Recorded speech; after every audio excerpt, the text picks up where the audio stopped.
दोस्तों, क्या आप जानते हैं कि प्रार्थना करते समय कुछ बातों को बिल्कुल भी नहीं बोलना चाहिए। जी हाँ दोस्तों, बहुत बार आपने ये सुना होगा कि प्रार्थना करते समय हमें किन किन बातों को बोलने की आवश्यकता है। मैंने भी बहुत बार वीडियो बनाकर ये बताया है कि एक मसीह व्यक्ति को प्रार्थना करते समय किन बातों को बोलना चाहिए। लेकिन आज मैं आपको बताना चाहता हूँ कि कुछ ऐसी बातें हैं जो प्रार्थना करते समय बिल्कुल भी नहीं बोलनी चाहिए।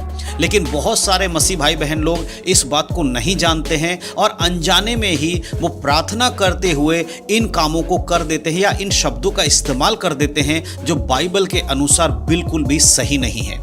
आज मैं आपको 3 ऐसी बातें बताने जा रहा हूं जो कि कभी भी प्रार्थना करते समय आपको नहीं बोलना है या परमेश्वर से उस बात को नहीं कहना है। अगर आप ये 3 बातों को प्रार्थना करते समय बोलते हैं या परमेश्वर के समीप में रखते हैं तो आपकी प्रार्थना कभी भी सुनी नहीं जाएगी और ना ही परमेश्वर से आपको कोई उत्तर मिलेगा। इसीलिए बहुत ध्यान से आज के इस वीडियो को देखिएगा, क्योंकि ये 3 बातों को आपके लिए जानना बहुत ही ज़्यादा ज़रूरी है।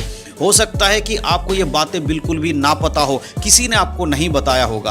आपको बहुत सारे लोगों ने प्रार्थना करने के बारे में बताया होगा कि आपको ये बोलना है प्रार्थना करते समय, वो बोलना है प्रार्थना करते समय। लेकिन आज मैं आपको बताने वाला हूं कि कौन सी बातें आपको प्रार्थना करते समय बिल्कुल भी नहीं बोलना है, भूल कर भी इन बातों को इस्तेमाल नहीं करना है प्रार्थना करते समय। तो इस वीडियो को बड़े ध्यान से देखिएगा। तो चलिए दोस्तों, ज़्यादा देर नहीं करते, आज की इस वीडियो को हम सब मिलकर शुरू करते हैं। तो दोस्तों, जैसे कि मैंने वीडियो की शुरुआत में ही आपको बता दिया कि आज मैं आपको प्रार्थना करने के बारे में नहीं, परंतु प्रार्थना करते समय 3 बातों को नहीं बोलना है उसके बारे में बताने वाला हूं। अगर आप एक विश्वासी हैं, प्रभु यीशु मसीह पर विश्वास करते हैं, तो जाहिर है कि आप प्रार्थना भी करते होंगे और आप प्रार्थना में बहुत सारी चीज़ों को परमेश्वर से मांगते होंगे। आप अपने घर के लिए, अपने परिवार के लिए, अपने बच्चों के लिए, अपने कलीसिया के लिए, अपने आसपास के लोगों के लिए, या बहुत सारे विषय होंगे जिनको लेकर आप प्रार्थना में परमेश्वर से कुछ मांगते होंगे।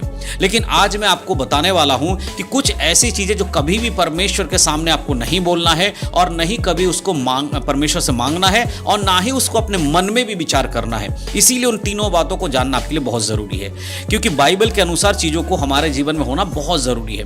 सबसे पहले मैं आप सभी के लिए एक वचन पढ़ना चाहता हूं, तब आप और अच्छे से समझ पाएंगे। हम पढ़ेंगे मत्ती रचित सुसमाचार की किताब, उसका 22 अध्याय, उसके वचन 37 से 39 तक। यहां पर कुछ बातें हैं जिन्हें समझना बहुत जरूरी है। यहां पर इस प्रकार लिखा है, उसने उनसे कहा, तू परमेश्वर अपने प्रभु से अपने सारे मन और अपने सारे प्राण और अपनी सारी बुद्धि के साथ प्रेम रख।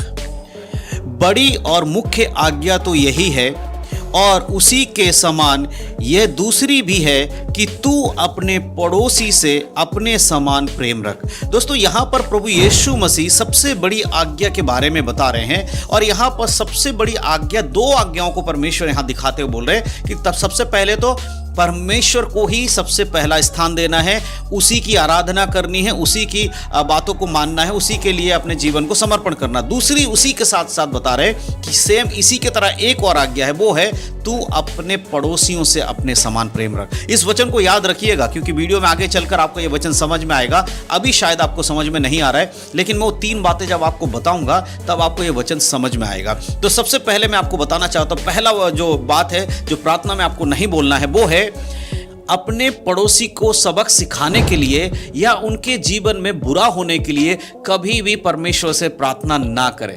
जी हाँ दोस्तों, बहुत बार आपने देखा होगा कि आपके आसपास के लोग आपसे नफरत करते हैं या आपके विरोध में बातें करते हैं। कई बार वो आपको बहुत सताते हैं। आप प्रभु यीशु मसीह पर विश्वास करते हैं, इसलिए वो आपको बहुत सारी बातों में आपको सताते हैं, कई सारी चीज़ों में आपको परेशान करते हैं। ऐसे में क्या होता है, बहुत बार मसीही लोग इरिटेट हो जाते हैं या गुस्सा हो जाते हैं या परेशान हो जाते हैं, और ऐसी हालत में जब वो प्रार्थना करने बैठते हैं तो वो परमेश्वर से कहते हैं, प्रभु हमारे पड़ोस में रहने वाले लोग हमें सताते हैं, परमेश्वर उनके जीवन में आप ऐसा कुछ करो ताकि उन्हें सबक मिल जाए कि प्रभु यीशु मसीह के लोगों को सताने का परिणाम क्या होता है। इस तरह से अपने मन में जलन की भावना रखकर बहुत सारे लोग प्रार्थना करते हैं।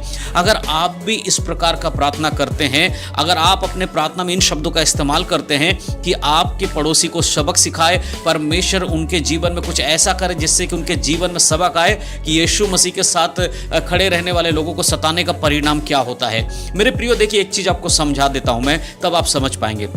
जैसे कि आपने वचन में पढ़ा, तू अपने समान अपने पड़ोसी से प्रेम रख। तो सोचिए, जब आपका शरीर कोई पाप करता है या आपके हाथ से कोई पाप हो जाता है, तो क्या आप अपने हाथ को चोट पहुंचाते हैं या आप अपने हाथ को काट के फेंकते हैं या उसको दर्द देते हैं? नहीं, आप अपने पाप के लिए, उस हाथ से जो पाप किया उसके लिए आप परमेश्वर से क्षमा मांगते हैं और प्रभु से कहते हैं, परमेश्वर मुझे माफ कर दिया, दोबारा ऐसा नहीं होगा।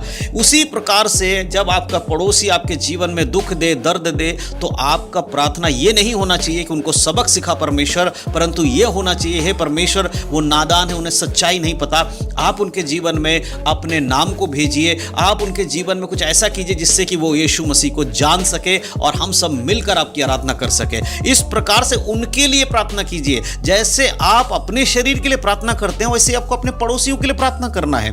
यही बात मैं आपको बताना चाहता हूं। लेकिन बहुत बार लोग प्रार्थना करते समय गलत तरीके से बोलते हैं कि परमेश्वर उनको सबक सिखाना, परमेश्वर उनके जीवन में कुछ ऐसा हो जाए जिससे कि उन्हें पता चल जाए कि यीशु मसीह के लोगों को सताने का मतलब क्या होता है। आज दुनिया में यही तो हो रहा है। लाठी लेकर कोई आता है तो हम भी लाठी लेकर चल के उसके सामना करेंगे। मसीह लोग भी आजकल लाठी लेकर खड़े हो जाने की बात करते हैं। तो इससे बाहर आना, तो जो पहला बात यही है कि अपने पड़ोसियों के लिए, उनके बुरा करने के लिए कभी भी प्रार्थना ना करें, उनकी भलाई के लिए प्रार्थना करें। अब हम बात करेंगे दूसरे जो बात है जो प्रार्थना में कभी भी नहीं करना चाहिए, वो है अन्य भाषा को कॉपी करके नहीं प्रार्थना करना है। जी हाँ दोस्तों, बहुत बार बहुत सारे मसीह लोग मुझे कमेंट करते हैं, ब्रदर हमें अन्य भाषाओं का वरदान कैसे मिलेगा। मैं उन्हें बताता हूं कि बाइबल के अनुसार अन्य भाषा का वरदान परमेश्वर की ओर से मिलता है और प्रभु जिसे चाहते हैं उसे दे देते हैं। कुरिन्थियों की पत्री में हम पढ़ सकते हैं।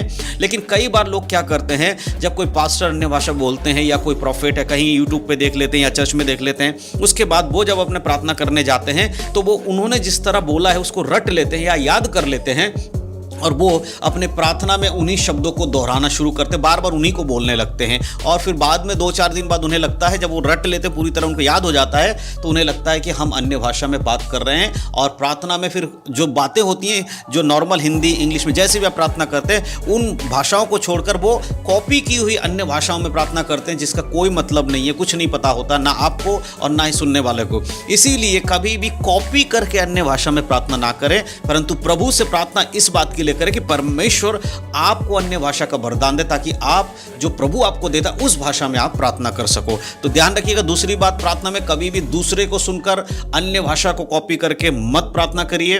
परमेश्वर से अन्य भाषा मांगिए, प्रभु आपको देंगे। उसके बाद आप दिन भर अन्य भाषा में प्रार्थना करिए। हालेलुया। अब हम बात करेंगे तीसरे सबसे इंपॉर्टेंट बात जिसको हमें समझना होगा, जो प्रार्थना में नहीं बोलना है, वो है झूठा वायदा ना करें। जी हाँ दोस्तों, कई बार लोग परमेश्वर को खुश करने की कोशिश करते हैं। जी हम सब ने जिन्होंने यीशु मसीह को ग्रहण किया, हम सब अन्य जाति से आए हैं। आज हम यीशु मसीह को जानते हैं, लेकिन पहले हम किसी और की आराधना करते थे, किसी और को पूजा करते थे। तो हमारे लिए एक नियम था कि हम उसको खुश करने के लिए कुछ चढ़ावा चढ़ाते थे या कुछ वायदे करते थे कि अगर मेरे जीवन में ऐसा होगा तो मैं इतने रुपए का ये दूंगा, मैं इतने रुपए का ये चढ़ा दूंगा। इस तरह का हम लोग पहले करते थे। वही स्वभाव कई बार मसीह लोगों के जीवन में रहता है, और जब वो परमेश्वर के पास आते हैं तो वो आप कोई चढ़ावा चढ़ाने की बात नहीं करते हैं, लेकिन बोलते हैं, प्रभु अगर मेरे जीवन में आपने ऐसा कर दिया तो मैं क्या कहते हैं 21 दिन का उपवास रख लूंगा। प्रभु अगर आपने मेरे जीवन में ऐसा कर दिया तो मैं फलाने कर दूंगा, ये कर दूंगा। इस तरह से प्रभु को खुश करने के लिए कुछ ऐसी बातों को बोल देते हैं जिन्हें वो कभी करते नहीं है, लेकिन वो सोचते हैं ऐसा बोलने से परमेश्वर हमारी सुन लेगा। देखिए मेरे प्रियो, ये कभी भी नहीं करना। झूठा वायदा परमेश्वर के समीप में आपको प्रार्थना में कभी नहीं करना है। आप जैसे हैं सच्चे मन से बोलिए, परमेश्वर मेरे जीवन में ये है, आप चाहे तो मेरे जीवन में आप इसको करिए, मुझे इसकी जरूरत, आप मुझे दीजिए। लेकिन ये मत बोलिए अगर आप मुझे देंगे तो मैं आपको ये दूंगा, आप मुझे देंगे तो मैं हर संडे चर्च जाऊंगा, अगर आप मुझे बड़ा सा गाड़ी दे देंगे तो मैं क्या करूंगा, हर संडे चर्च जाकर आपकी गवाही दूंगा। इस तरह की तो परमेश्वर के सामने वायदे नहीं करना, झूठे वायदे। कई बार लोग वायदे करते हैं, निभाते नहीं है। और अगर आप वायदा कर रहे हैं तो उसको आपको निभाना पड़ेगा, तभी आप वायदा कीजिए जब आप उसको निभा सकते हैं, अन्यथा वायदा नहीं करना है। तो ये 3 बातें हैं जो प्रार्थना में बिल्कुल भी भूल कर भी नहीं करना है। पहली बात, अपने पड़ोसियों की बुराई के लिए, उनको सताने के लिए प्रार्थना नहीं करना है। दूसरी बात, किसी की बोली हुई अन्य भाषा को कॉपी करके खुद को अन्य भाषा समझकर ऐसे बोलकर प्रार्थना नहीं करना है। तीसरा, झूठा वायदा प्रार्थना में बिल्कुल भी नहीं करना है। तो ये 3 बातें हर विश्वासी को जानना चाहिए, हर मसीह को जानना चाहिए कि प्रार्थना करते समय हमें इन तीनों को नहीं बोलना है। इन चीज़ को आपको समझना होगा। अगर ये वीडियो आपको अच्छा लगा हो तो ज़रूर आप इस वीडियो को शेयर करिएगा, क्योंकि बहुत सारे ऐसे मसीह भाई बहन लोग होते हैं जिनको सही रीति से प्रार्थना करना नहीं आता है। और अगर आपने इस बात को सीख लिया है तो आपका और हमारा कर्तव्य यही है कि जो हमने बाइबल से सीखा है, परमेश्वर की आत्मा सीखा, वो दूसरों को सिखाएं। तो ज़रूर इस वीडियो को शेयर करिए, उन लोगों तक पहुंचाइए जिनको इसकी ज़रूरत है। हो सकता है कि आपके जैसे बहुत सारे लोग ऐसे होंगे संसार में जिन्हें प्रार्थना करना नहीं आता, या आता है तो गलत तरीके से कर रहे हैं। तो प्लीज़ आप उनके लिए इस वीडियो को शेयर ज़रूर करिएगा। तो परमेश्वर इन सब बातों के द्वारा आप सबको आशीष दे। यीशु मसीह के नाम में सबको जय मसीह की। God bless you.